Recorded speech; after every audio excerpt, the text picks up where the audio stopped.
Hey guys, Brian Hilliard here, author of the best-selling book Networking Like a Pro and creator of the popular program How to Overcome the Overwhelm and Get Out of Your Own Way. And I gotta tell you, I am fired up because I just got off of a Zoom call with a new friend of mine. His name is JR. He's actually down in Atlanta, Georgia. And we were chatting. We actually met. I did a presentation for one of his groups and we kind of hooked up afterwards.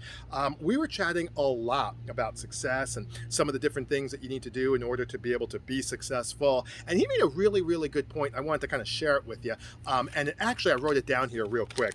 All right, so he was talking about success, and he was talking about the mindset of success. And I don't know, just a little background. I don't know if you've read the book, The Cash Flow Quadrant by Robert Kiyosaki.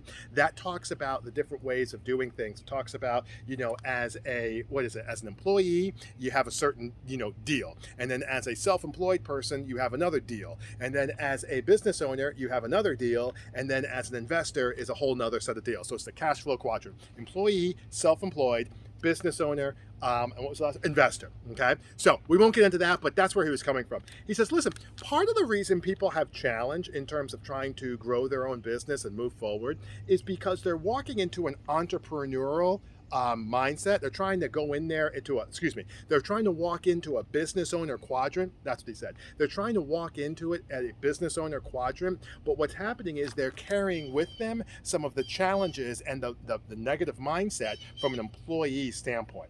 All right, so specifically, an employee, what they do is they value security. All right, an employee mindset values security over anything else.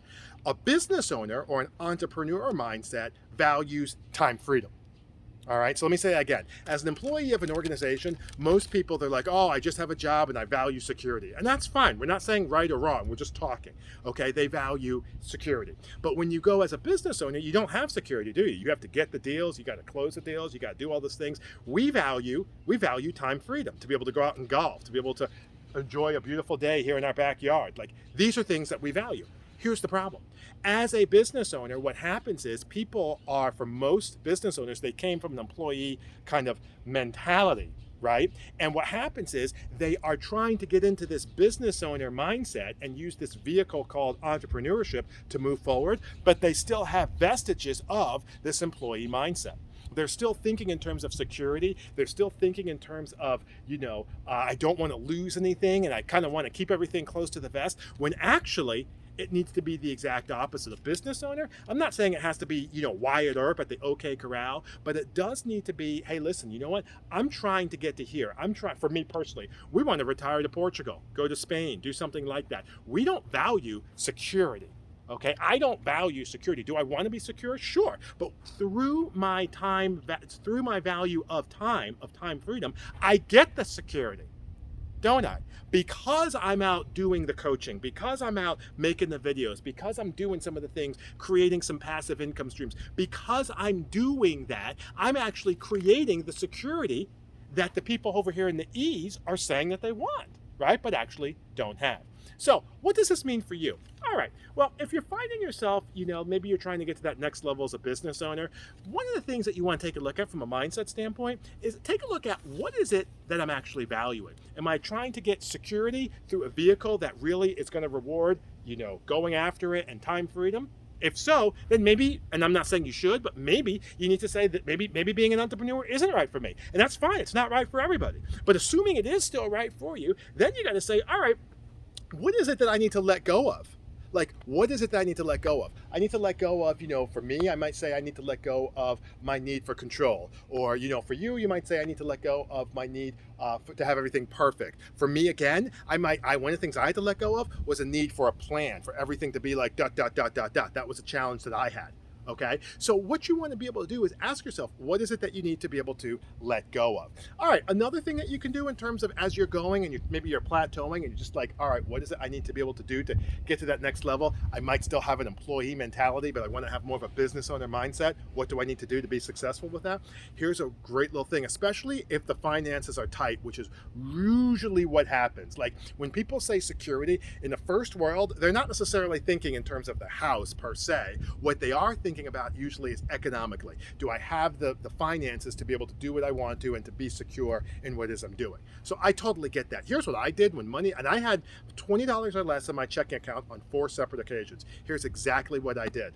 What I did is when things were getting tight, I would do my budget, and I would do my budget actually over a 1 week or sometimes 2 week period. I actually still do it every 2 weeks now, which is interesting. It's just a habit I've just stayed with. But do your budget either weekly or every other week. And the reason why that's so good is because if you just kind of have this nebulous kind of view of money, and it's just kind of this nebulous, I don't have enough of it, that can wear you down. Okay, and that can be a tough. But when you look at it and you're like, okay, for this next week, I need to find $200, or for this next week, I need to do 100, or maybe I need to call the insurance company and move this down, or the cable needs to go over here, or maybe I can see maybe I don't need cable TV. We actually don't have cable TV. That's a whole separate story, but I don't think it started because of that. But we don't have cable TV. There's a lot of things that you're paying for that you may not necessarily need to have. Okay, we have, what do we have? We have Amazon, we have Netflix. So we have some of these things, but that's pretty much all we have in terms of viewership and things like that, and obviously rent a movie. So take a look at it, do your budget in a week, do your budget in 2 week increments, and that will also make a big difference. But let me tell you the last thing you need to do, and this is the biggest one, you need to let that security go. You need to either meditate on it, maybe you need to talk, and Deb talks a lot about this in terms of, your body hangs on to some of these things emotionally that your mind forgets intellectually. Maybe you need to be able to take a look and do some of that with her. She's a rest practitioner, but you need to be able to let go, and you need to first understand, why do I have such a high need for security, and aren't I getting that through what I'm trying to do right now, and do I have confidence in that, and if so, then why am I making such a big deal about it? You might need to talk to somebody about that. Totally fine. Okay? But the idea is spend some time, get on board with this, let that go, do some of these other things that I was just talking about, and you will absolutely have yourself a winning ball game, no question about that. And as a matter of fact, if you would like, we would love to see you on our Facebook group. It is a great, folks, it's a great little community of like-minded individuals where we talk about what you need to do and stop doing in order to reach your goals and accelerate your results faster. Where you need to go is thefasttracksuccessclub.com. All right, that is THEFASTTRACK successclub.com. It's a free group. You can just sign on right there, get you in, get you moving. We've got all kinds of good content. I jump on, do some lives. If you have any questions or anything like that, it's some really good stuff. But in the meantime, my name is Brian Hilliard, saying so long, take care, and thanks so much for your time.